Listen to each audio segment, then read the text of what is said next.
And welcome back to the Film School for Marketers podcast, episode 3. This is brought to you by Impact, this lovely podcast. I am one of your hosts, Zach Basner, and I'm joined by my co-host, Mariah Anderson. Hello. How you doing today, Mariah? I'm good. I'm excited. I'm jazzed up. We just got back from being in office in Connecticut, which was super fun. And I always feel a burst of energy and motivation when I get back from being there. So super stoked for the week ahead. That's real. And we did something really exciting while we were up in Connecticut. We had our webinar with Whipster. And if you missed the webinar last week, we highly advise you go check out the replay. There was a lot of really cool stuff that we talked about how to insource your video production. There was a lot of people from all over the world that tuned in. Our friends at Whipster over there in New Zealand. So we had a couple different time zones going on. Definitely go check out the recording. We will drop a link in the show notes to check that out. There's some breaking news, Mariah, that I wanted to discuss today that I noticed popped up in my feed last week. Oh, please tell. Something particularly interesting for those of you who might be doing live streaming on social media. LinkedIn is coming out with their very own live streaming platform, very similar to Facebook Live. It's kind of unclear the details about when it will be available for everybody to use. From what I understand, they're releasing it only in the US, and it's going to be kind of an invite-only type of thing. So probably some of these major corporations or brands that are in line with Microsoft, and therefore LinkedIn will have access to it first. But I think it's a really big opportunity for a lot of those who really have had a lot of success with LinkedIn video. That's awesome. What a really great tool that people will be able to use. I'm excited to use it ourselves. That'll be awesome. Yeah, it's totally cool. And they would really knock my socks off if they took it a step further. And where Facebook doesn't allow you to edit the live stream afterwards, LinkedIn, we need you to save us, okay? We need you to give us the capability to edit live streams after the fact. Unless Facebook has given that functionality, and I don't know about it. Because I did notice the other day that you can actually, while a live stream is still going, you can actually rewind it as the viewer, which I thought was pretty cool. Oh, that's super cool. Yeah. Nice. Yeah, pretty cool. But anyways, we will keep you updated on that LinkedIn Live situation. You can rely on me because I'm a super nerd for these things. But today we're not talking about live. Today we are talking about how to be better on camera, how to be likable on camera, what you should do, what you shouldn't do. Mariah, kick us off with some of the things, because Mariah, honestly, you're probably more of an expert than I am at this. See, my thing is like produced videos. So like big video production. Your bias in this, which is one-to-one video and shooting so many videos every single day, like body language is a huge part of this, especially when you're prospecting.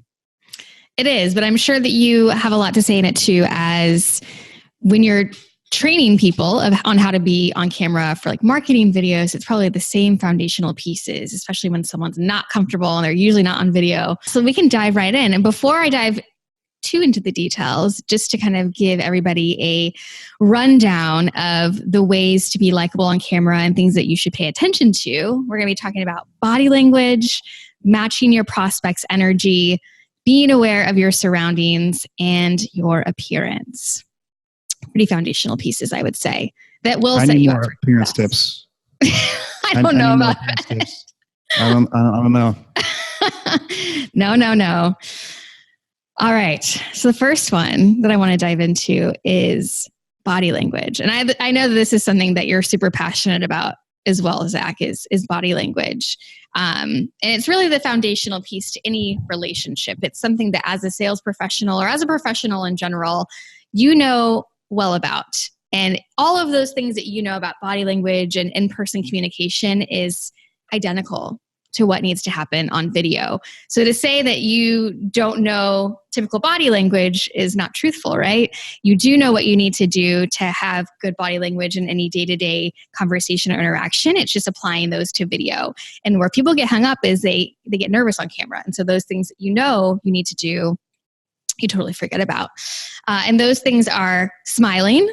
So not looking really angry on camera. You know, a lot of times when people are super nervous, they shut down and they don't smile. So making sure that you're using those pearly whites that you have and having a huge smile. There you go, Zach.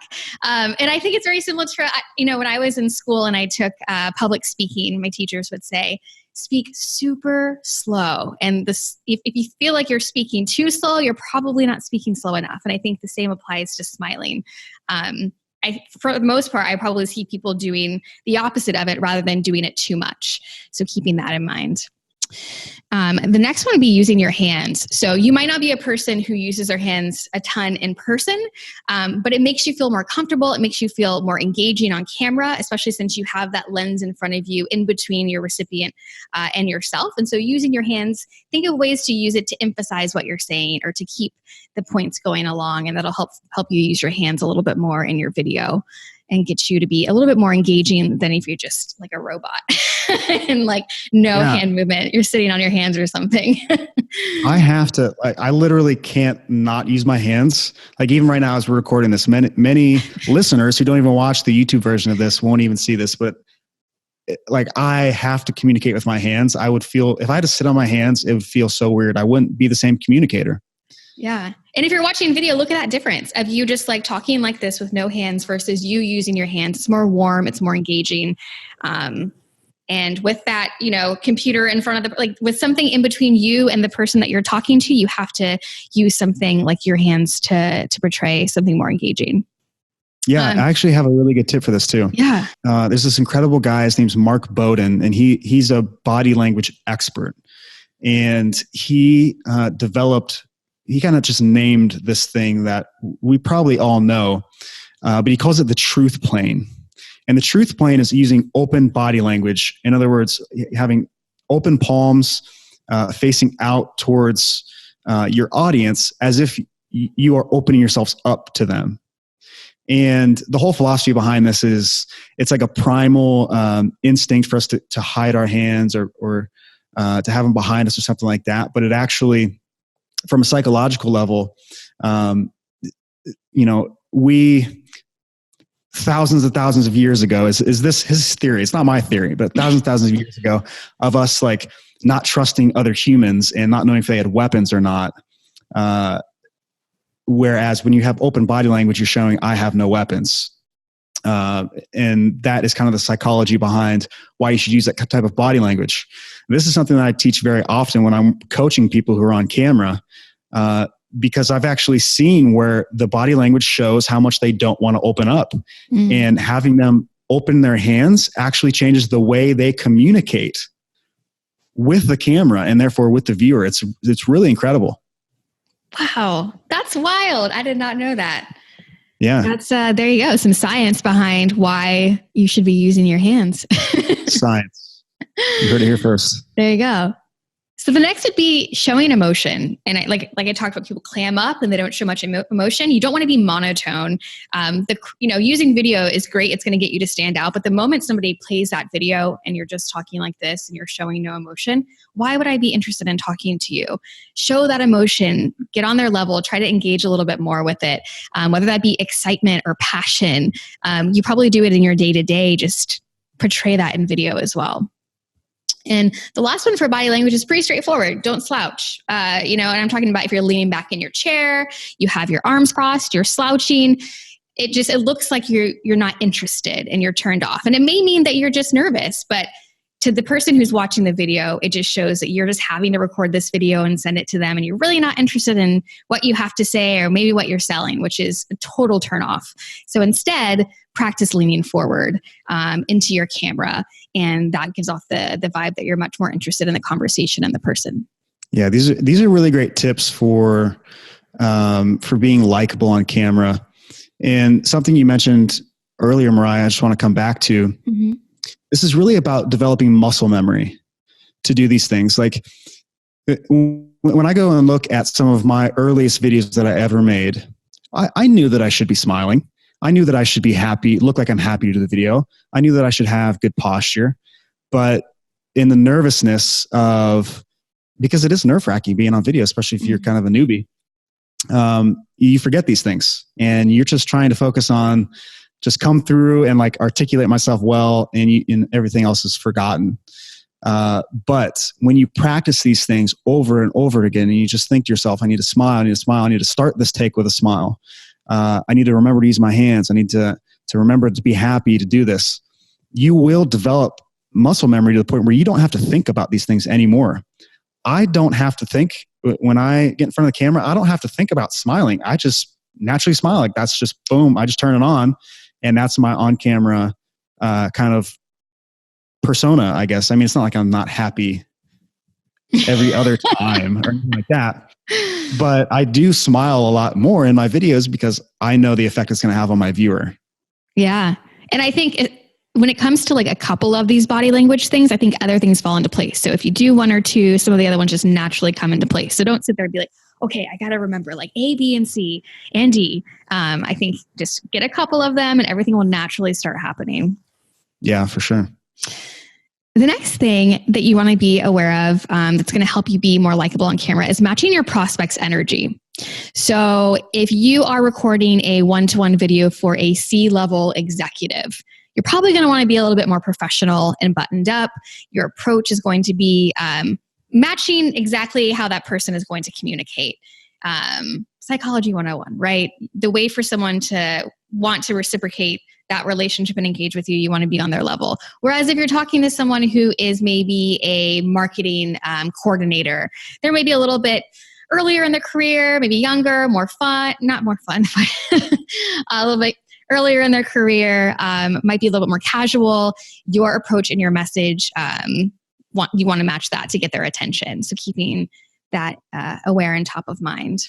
Yeah, and match how you want them to feel. Mm-hmm. This is especially big when I work with sales teams who are doing one-to-one video really well, and they're sending them with their agreements or with quotes or estimates or things like that.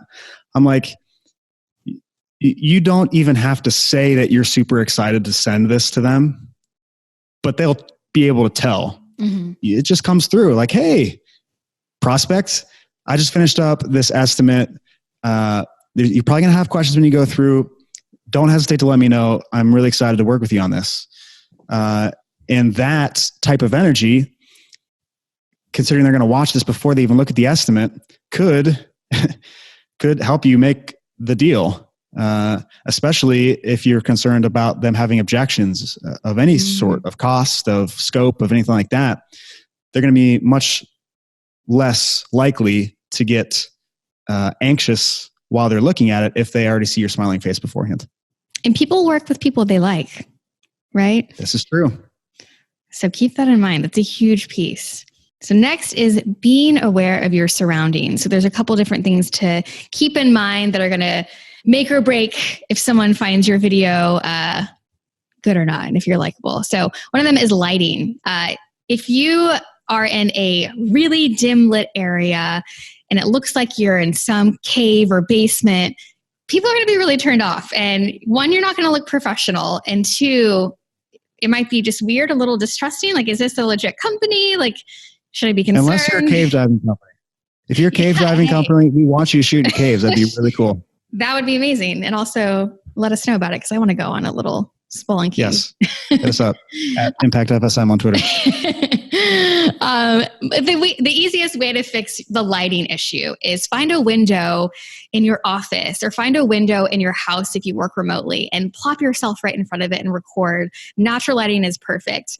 Or if that's not the case and you live someplace where it's really not that sunny, have a lamp. There's a little clip-on like lights that you can put on your computer that a lot of like influencers use when they're recording on, their phone or on their computer, which you can use as well. So you don't have to like invest in some lighting equipment if these are these one-to-one videos. So you have solutions, but lighting is huge. Another one is your background. So if you're working in an office, a lot of offices are, open spaces now where people are walking around in the background. If that is your only option, that's fine, but just make sure you let the people around you know you're recording the video so no one does anything, weird or absurd behind you while you're recording. But a lot of companies have little, nooks or little offices you can get away to. That's always a really great way to record without distractions behind you. If you work from home, it's wonderful. You can record video from home. That's totally fine. It's still professional. Just be aware if you have, you work from home and you have kids in the house and they're running around behind you or, pets or something like that, you just want to make sure there's no distractions or you don't have any clutter or like a messiness behind you of dishes or laundry piling up. You really want to make sure that you're professional in terms of how you're coming across to your recipient. Yes. In general, I heard a story recently from one of our clients who was working with someone who they received a one-to-one video from, and their dog like came up and jumped up into the frame and they just let him like hang out there, and they loved it. Like they loved that human element of it. And so, I mean, you can spin some of these things to work for you, but being aware of what's happening, I think, is the larger thing here. Being aware of your lighting, understand that webcams adjust exposure depending on where you're at. So if you're somewhere where the lighting may change, just keep in mind that something weird is going to happen, probably while you're filming. Mm-hmm. And noise, I think, is one of the biggest ones. There's actually a really cool software called Krisp, yes. KRISP, like crisp with a K. And it will filter out background noise really well, like really, really well. So that's an option.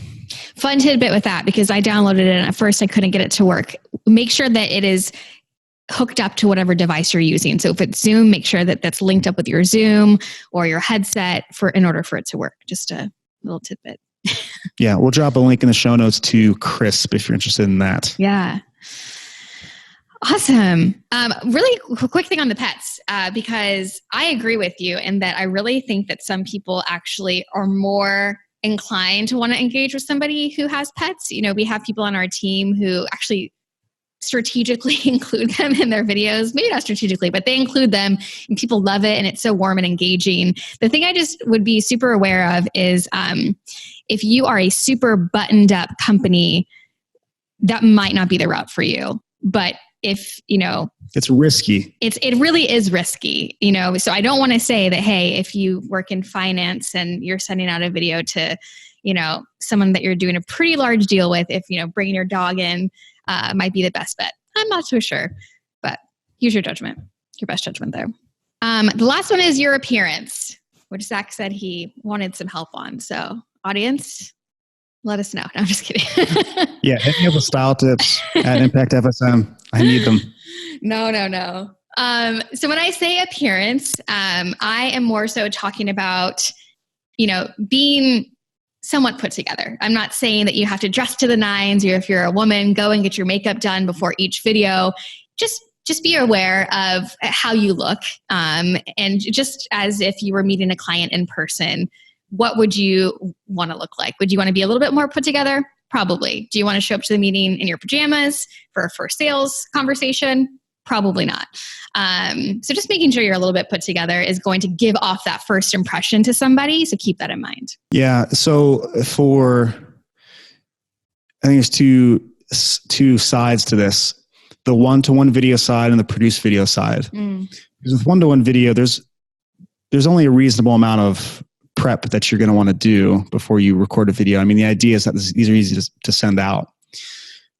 If you're talking about produced video, one really cool thing that I learned from actually a former Impact employee was she worked in news, and she had a great piece of advice, which is wear something new every time you go to shoot, to do a video shoot, because it'll make you feel more confident. And so for ladies, this might be like just a new lipstick or a new necklace or something like that. For guys, it might be a new shirt or a new belt, like whatever's going to make you feel more confident. That will make you appear better because you're more confident. People who look more confident just tend to look better. In terms of what you're wearing, so this is a big one here.